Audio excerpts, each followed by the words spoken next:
Jóvenes estudiantes, buenos días. Espero que en casa se encuentren bien, al igual que su familia. En esta oportunidad, nosotros vamos a desarrollar nuestro tema relacionado al curso de lenguaje, justamente por no poder asistir por el problema que estamos atravesando a nuestras aulas. Así que vamos a desarrollar el tema funciones y características del lenguaje. En primer lugar, vamos a conocer qué cosa es lenguaje. Lenguaje viene a ser la facultad exclusivamente humana que se caracteriza por el uso de signos para nosotros poderlos emplear y luego concretizarlo a través del habla. El lenguaje, si bien es cierto, viene a ser un instrumento de comunicación que utilizan los hombres. Este lenguaje viene a ser tan complejo que es imposible que otra especie lo pueda utilizar. Conozcamos ahora cuáles son las características que posee el lenguaje. En primer lugar, tenemos que el lenguaje viene a ser universal. ¿Por qué universal? Porque es inherente al ser humano. Pues todos nos comunicamos a través de si vamos, por ejemplo, a diferentes países, diferentes lugares, todas las personas van a poseer un lenguaje con el cual se comunican. De esta manera nos podemos entender. El lenguaje también puede ser innato. ¿Por qué innato? Porque nacemos con el lenguaje. Nosotros lo heredamos de generación en generación. Viene a ser innato porque si nuestros padres, por ejemplo, están en un país donde se habla el castellano, pues nosotros desde que empezamos a utilizar el lenguaje vamos a aprender ese idioma de nuestros padres. Entonces, por eso es innato. ¿Por qué racional? Dada la complejidad del lenguaje, no es posible concebir su uso sin proceso racional. Nosotros organizamos en nuestro cerebro los signos para luego poderlos concretizar a través del habla. Entonces, ese proceso solamente lo hacemos porque somos seres racionales, ¿verdad? El lenguaje también es doblemente articulado. Este término ha sido incluido por André Martinet, un lingüista francés. Solo el hombre dotado de inteligencia superior tiene capacidad suficiente para desdoblar su lenguaje en unidades significativas.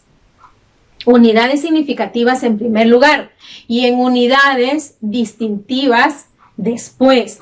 ¿Cómo así? Se da, por ejemplo, una primera articulación de las palabras o expresiones que nosotros mencionamos y una segunda articulación.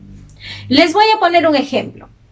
Si yo dijera niños cantores, esa expresión, ¿cuál sería mi primera articulación? La primera articulación sería empleando los fonemas. Y como ustedes saben, porque esto es conocido, yo lo expliqué en clases anteriores, los morfemas van a tener que dividirse en unidades que posean sentido, que tengan un significado, ¿verdad?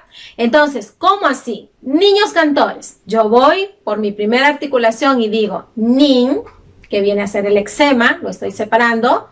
Otro, o, que viene a ser un morfema que me va a indicar el género. S, que me va a indicar el número, ¿verdad? Ahí tengo niños. Ahora cantores. ¿Cómo voy a separar por morfemas cantores? Yo digo cant hasta la grafía T, porque viene a ser su lexema hasta ahí, or, que viene a ser otro morfema, y finalmente es. Y ahí he desdoblado mi primera articulación a través de los morfemas. La segunda articulación sería emplearlo a través de los fonemas. Y ustedes saben que los fonemas viene a ser grafía por grafía, encerrados en corchetes, ¿no?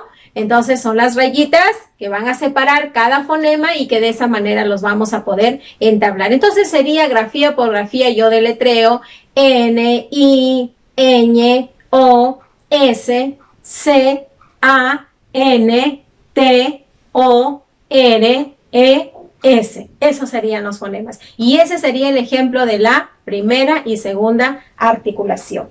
Pasamos ahora a ver las funciones del lenguaje, ¿no? Dentro de las funciones del lenguaje, nosotros tenemos dos funciones.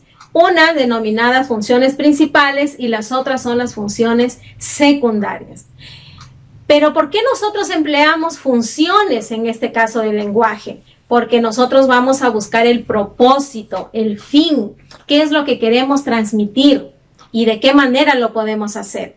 Entonces, para ello tenemos, dentro de las funciones principales, tenemos, por ejemplo, la función representativa o informativa, ¿no? También llamada referencial, que es aquella que tiene que ver con la información objetiva, con lo que está sucediendo y lo que nosotros podemos dar a conocer, ¿no? Yo puedo decir, hoy estoy dando mi clase a través de un video, ¿no? Ese sería un ejemplo y es algo real, algo que está sucediendo, algo objetivo.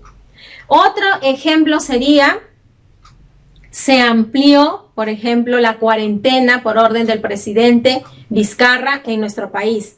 Entonces, sucesos cotidianos que nos pueden pasar o que hayan pasado dentro de la historia y que nos dé una referencia, una información, está dentro de esta función representativa, ¿ya? Otra función. Tenemos la función expresiva o también llamada función emotiva. ¿En qué consiste esta? Si bien es cierto, expresión tiene mucho que ver con los estados de ánimo que presenta el emisor, ¿no? Los estados de ánimo me van a indicar cuando tristeza, felicidad, preocupación, cólera, etc. Un ejemplo bien claro. Yo voy a mencionar la siguiente expresión. ¡Qué cólera que tengo! ¿Por qué esto sucede? Eso vendría a ser una función expresiva, ¿no?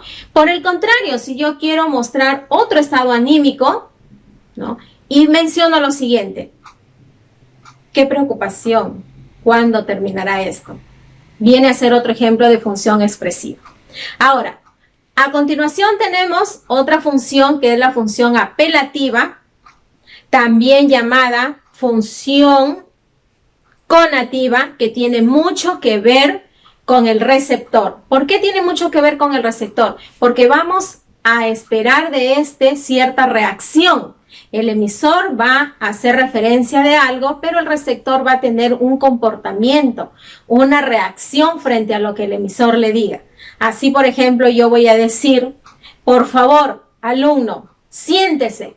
Y entonces mi alumno, que por ahí estaba de repente distraído de pie, tomará asiento porque está obedeciendo lo que yo le digo, ¿verdad? Mayormente estas expresiones van a ser siempre en forma exclamativa, porque va a ser con énfasis, ¿no?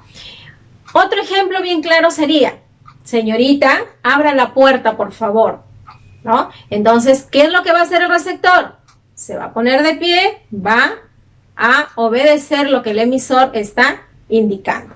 Otro ejemplo. Hoy van a desarrollar la tarea que les voy a dejar.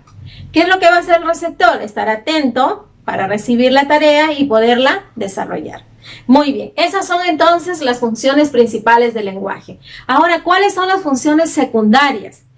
Y antes de pasar a las funciones secundarias, hago hincapié que estas funciones principales justamente son aquellas que Karl Buller son las que propuso desde un inicio dentro de su estudio de la lingüística. Pero en las secundarias ya son otras que después otros lingüistas han ido agregando y por eso las colocan en un plano secundario. ¿Cuáles son estas? Tenemos en primer lugar la función fática. ¿Qué cosa es la función fática? La función fática es aquella que va a tener en cuenta el canal por el que se está dando la comunicación. Va a verificar que ésta se esté dando en óptimas condiciones. Sirve además esta función para hacer que la comunicación permanezca siempre, darnos cuenta si se está llevando de la mejor manera. ¿Cómo así? Cuando yo digo, por ejemplo, hola, ¿me escuchas? ¿Me escuchas? ¿No? A través de una llamada telefónica, ¿qué estoy esperando yo? Saber si el otro lado de la persona que me está escuchando, en realidad el mensaje está llegando con claridad.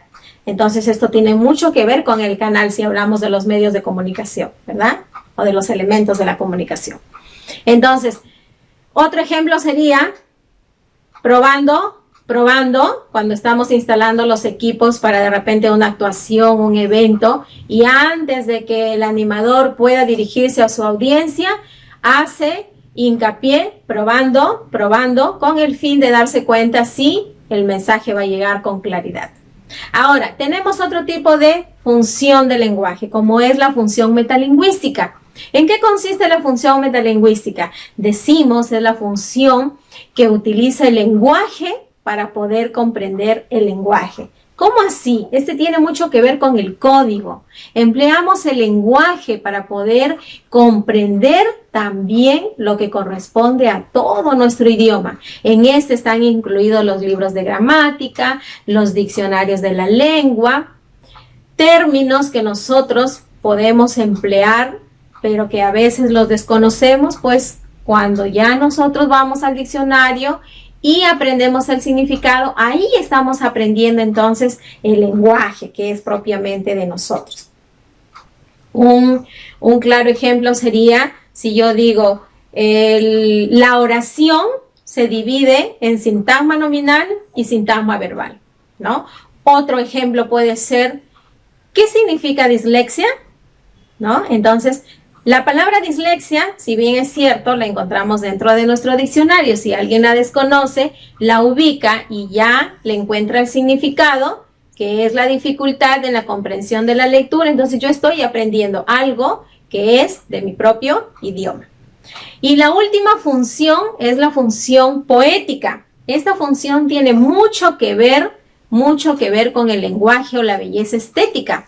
¿A qué se refiere eso? Los poetas, ¿cierto? Son los que emplean justamente este arte de la poesía, de expresar la belleza, y que en ella se encuentran las metáforas, se encuentran distintas figuras literarias donde nosotros las podemos apreciar. Además de ello, utilizan un lenguaje connotativo donde nosotros debemos aprender a interpretar la información, ¿no?